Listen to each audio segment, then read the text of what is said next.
Today's lab involves two experiments with sodium thiosulphate to show a chemical and a physical change. First thing you're going to do is set up a retort stand with the stand, boss head clamp, and the jaws over here. Now this is an example how to set it up wrong. The further the jaws are out, the more unstable it's going to be. So you want to keep the jaws in somewhat. And notice there's a valley here. The valley side should be up. Take a look here. This depression should be facing up. Otherwise, if it's facing down, it's much easier for this clamp to fall out of place. So turn it back this way.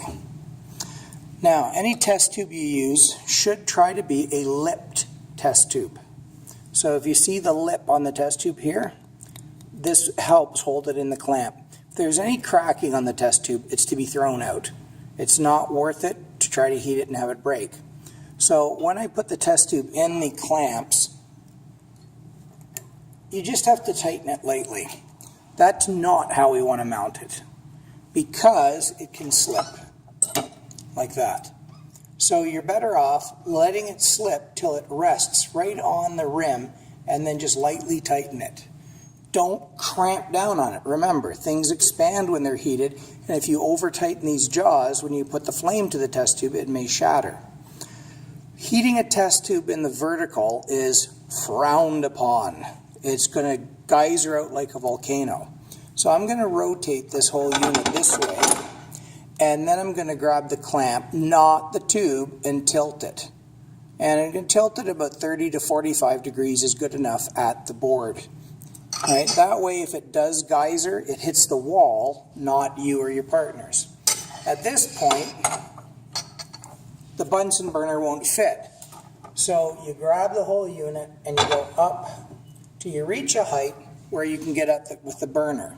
And you can do this a little bit and overlap it so the burner doesn't have to sit on this base. But you don't want the base rotated completely. I'll show you here. Doing it this way, bad move. Because any weight on this arm now will tend to want to flip. It's going to take a couple kilograms to do this, but why chance it? So you light your burner. Oh, before we begin this experiment, this one, you're just going to need, if we haven't pre-done it for you, 3 drops. 1, 2, 3 in there. Okay? And before you mount it, you just want to see what looks like wet snow in there. And it's got to be distilled water. So it just goes slightly damp. 3 drops is plenty. Any more, and you're not going to get the lovely effect at the end. So put it back on here, put the tilt on, light my burner.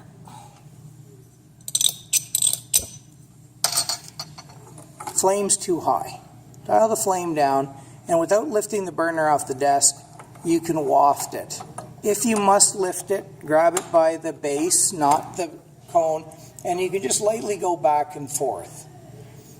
You do not spot heat the bottom of a test tube. If you do, the contents there will melt, boil, and eject everything up. You don't heat the empty glass. It's a guarantee to shatter it when you go to empty it later. So I'm just going back and forth with a slight motion. So moving the Bunsen burner a little bit is okay. We don't want to see this. Okay? Just back and forth. If you're a little paranoid, you can even just rotate it back and forth here. All right? It's a little bit hard to fit these things underneath. So I'm just going to do this till it liquefies. If you bring it to a boil, the experiment won't work. So I'm just gently wafting, keeping the Bunsen burner pretty low to the ground. All right, so if I let go, it's not going anywhere. And this is safer than tongs. Tongs tend to drop. Now I've got a liquid layer at the bottom and it's still solid at the top. That's a recipe to have it ejected. So if I wait a second, I can see it melting in here like an ice cube. Okay? Let's go in a little bit now, and you'll see what I'm talking about. It's now melting like an ice cube in there. So it won't take much to liquefy this stuff. Except my camera keeps drooping. So I'm going to go back in and just apply a little bit more heat there. Just gentle. I stop, a little bit more heat. Because if you bring it to a boil, you'll get a crystal line forming up here, and that will spoil the effect completely at the end of class.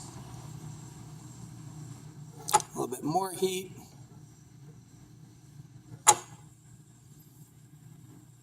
That solid is almost gone.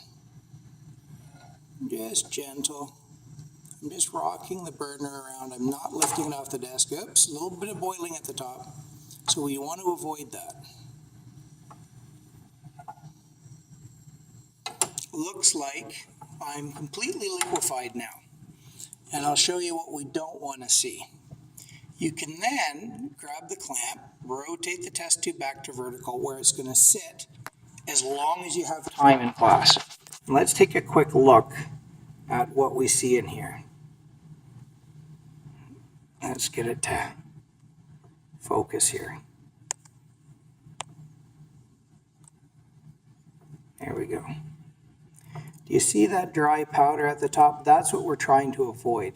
That's what's going to wreck the experiment. But as long as everything else is liquid and you minimize that, boiling it will cause those white crystals to form there, and they're going to wreck this experiment. So this is part one, and it's going to sit for the whole period at this point.